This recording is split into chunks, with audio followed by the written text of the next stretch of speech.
All right, try this again. Last of Us Season 2 wasn't terrible, but you've probably already seen a ton of thumbnails saying just that. Everyone's trying so hard to be as controversial or edgy as they can be. Fuck you, Stephen A. Smith, you unathletic piece of shit! Was that edgy enough for you? I'll get better, I swear. Last of Us Season 2 ends with another brutal death that will surely piss off new viewers of the show who never played the game. I don't own a PlayStation, but I sat and watched The Last of Us and The Last of Us 2 game play movies because they were that damn good. I kept hearing about this game, Last of Us, so I think during COVID I searched it on YouTube and began watching, and immediately got hooked. It's the only game that I actually sat and watched all the way through without ever playing it, which is pretty insane when you think about it. I probably should have stuck with the PlayStation since the PS1, but after I got my 360, I foolishly stayed loyal to Microsoft, even though they don't make many good single player shooters like Last of Us, which are the types of games I enjoy the most. Personally, I don't like getting online and talking to people. I'm an introverted, antisocial curmudgeon. I'd much rather play a game with a good story and great cinematics than hear a bunch of 20, 30, and 40-year-olds make jokes that really slapped when I was 12. I tried to think of slang for funny, and all I could think of was slapped. How many generations late am I on that? Huh? Eh? Add to that, Microsoft is going completely subscription based and will be selling their games like Gears of War on PlayStation, so what's the point of sticking with their crap soul now? That's a side rant, but I get annoyed even seeing the fucking Microsoft Copilot icon anytime I open up Word or whatever these cum stains corner the market on. Just let me think my own fucking thoughts. Christ. If you don't know what dead internet theory is, I'm happy for you. Also, look it up. But I'm sure 90% of the content online now, especially the comments, aren't real people. Just folks using AI or bots to push agendas to a malleable audience. Or disingenuous assholes clickbaiting folks to get more views since anger sells so well. Unfortunately, a lot of brain rot nitwits see those numbers and just agree because they're too scared to form their own opinion. Tell me what to like, Daddy! Anyway, back to the topic at hand. I'm not going to go in depth on the series. Overall, if you have HBO, it's worth a watch. I really enjoyed season 1. Season 2 has been solid, but HBO maxed out on their greed and skimped on content, which may still work for their larger general audience, but if you play the game, simply put, it's not as good. Overall, the show was executed well. I thought the actors did really well with what they were given. Bella Ramsey shows her acting chops, as does the entire cast. The show does stay pretty close to the game for the most part, often recreating scenes shot for shot from the game. Thematically, the show delivers as well. It's still a story that deals with loss, forgiveness, depression, revenge, sacrifice, and love. I'm sure a lot of dudes are going to get online and talk shit about Bella Ramsey and Isabella Merced and the lesbian storyline because we are living in hell. Their acting is great, there's no denying that. The problem is the decision making that went into the show as compared to the game. And this is going to be a larger problem for movies in general, and one that I assume won't be fixed because greed and groupthink. When I was growing up, Hollywood began adapting more and more books into movies. Everyone would always say the book is better than the movie, which was never a hot take. I think a lot of this had to do with the fact that your imagination was better than special effects. Also, with books, the length allowed for much more development of character and authenticity to human emotions. I'll give you a weird example here. I can't remember when or why. I think I was flying somewhere and I saw the Godfather novel in an airport bookstore. Yeah, back when bookstores were a thing.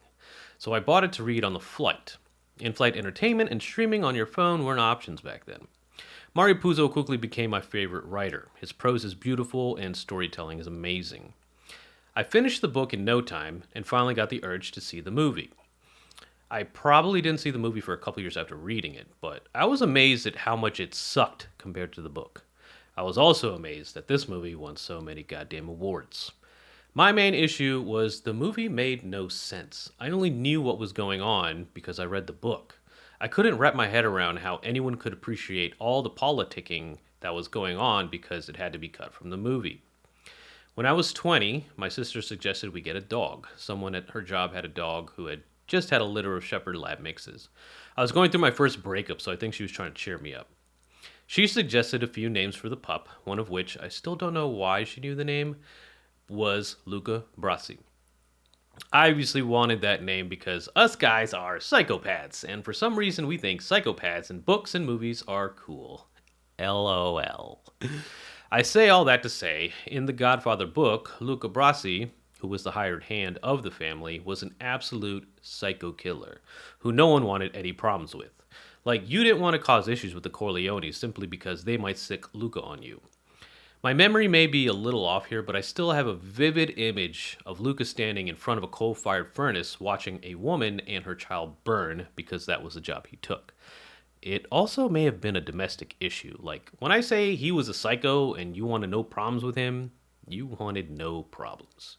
So when he gets killed in the book, it was a massive deal. He wasn't just psycho, he was smart and could sniff out a trap a mile away. In the movie, they have to allude to how badass he is, but he's just this huge fat guy and he shows up at the deli or restaurant and he gets killed. And then they say, Luca Brasi sleeps with the fishes. It was so fucking empty. That's not always the case anymore, for me at least. The first movie that shifted this perspective for me was Life of Pi. It's one of my favorite movies, and after watching it, I got the book and was genuinely impressed the movie was just as satisfying.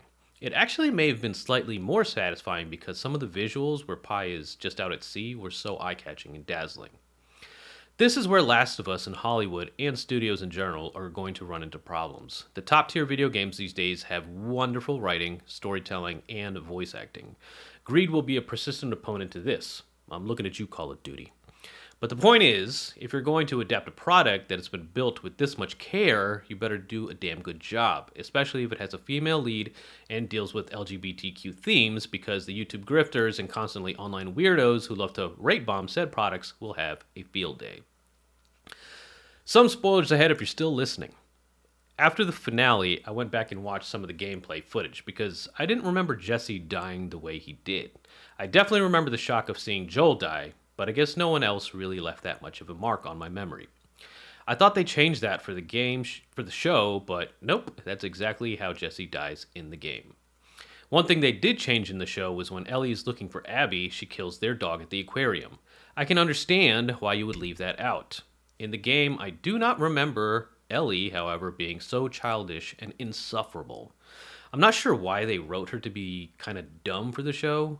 There were a couple times this season where she just says, I'm an idiot, and is amazed at Dina being smart. Maybe this is in the game. I don't remember it, but it felt out of place in the show. Also, Ellie's tone is a bit too aggressive for me. There's no softness that could entice some understanding from her fellow characters. She just comes off bratty and immature. She's making fair points, so it's not that the writing is bad, but why they chose this direction for Ellie didn't make much sense to me, especially when you can compare it to the source material where it worked really, really well. When I say HBO maxed out their greed, I say that because season 1 had 9 episodes. This season only had 7 episodes. A reason this season felt a bit flat to me was because it felt rushed. They didn't take the time to flesh out the relationships like they should have. Some of that is impossible because the game is probably like 24 hours to complete depending on how you play it, and in that time there are a ton of small conversations and letters and whatnot that show the depth of relationships between the characters. This was most evident for me when it came to Jesse. Before he dies in the theater, when he's talking with Ellie, they're discussing how much they care for each other. That's fine because plenty time passed with Joel and Ellie in Jackson, but when Ellie says if anyone harmed Jesse, she would burn the world down to get revenge, it just hit you like, it just didn't hit you. I was like, really, you would? Seems weird. Now, since I have the memory of a goldfish and forgot how much time they spent together in the game, this felt like it came out of left field in the show. I was like, huh? They hardly have any relationship or interaction in the show, and Ellie is with his ex now, where was the indication that they were so tight. Even Ellie's relationship with Dina felt rushed. In the game, I remember it feeling like they were soulmates. So all the times Ellie wouldn't just drop the revenge angle, it was like, what the hell are you doing, man? Just go back to Jackson, enjoy a loving relationship, damn it. In this show, it felt too forced, which for me was a direct result of them not having those small, intimate moments where they're just talking about nothing. This may have been a result of wanting to avoid the vitriol of the right-wing grifters and thinking placating them might draw less ire, but for me it felt like you're serving an underbaked product. Even in the scene where Ellie returns to Dina in the theater and Dina cleans her wounds, it's much more intimate in the game and slower paced. That being said, this finale felt totally rushed. I blame HBO and the execs for their decision making. The cast does a great job. The acting is top notch. The flashback to when Pedro Pascal Joel finally tells Ellie the truth, their last conversation before he dies was fantastic. The attack on Jackson episode was amazing. It was like a movie. Overall, stunning visuals, great action, and the writing was solid, not taking the finale into consideration. I would have liked at least 2 more episodes with a greater focus on the interpersonal relationships so the audience feels there is more at risk.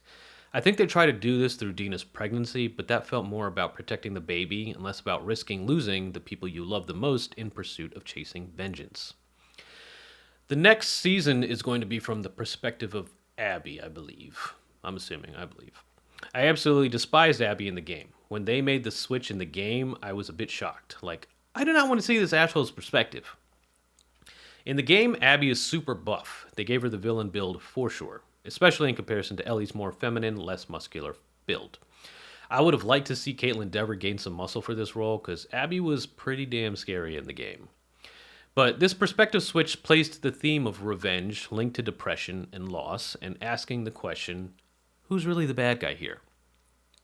These studios and streamers need to quit treating their subscribers as though their money is infinite. Ending shared passwords and charging $20 a month while peddling products that could be better is not going to end well. Customers don't seem to be at the forefront of this business model. But we'll see how it goes. But how much money is going to be enough for these folks? Apple TV has been putting out really great product lately, and they are apparently losing billions of dollars in doing so. They're funding their projects through their product sales. That's really how great art is created, though. It's not about expecting to turn a huge profit, it's about the love of the game. These corporations are pushing the limits of greed now. I'm seeing more and more YouTubers promoting pirating whatever you can, and to be honest, I can't even argue with them. Now, if you made it this far, thanks for watching. Don't forget to like and subscribe if you enjoy the content. And I guess that's it for me. I'm out. Deuces. Oh, that was a long one. Parched. Drink water. It's good for you.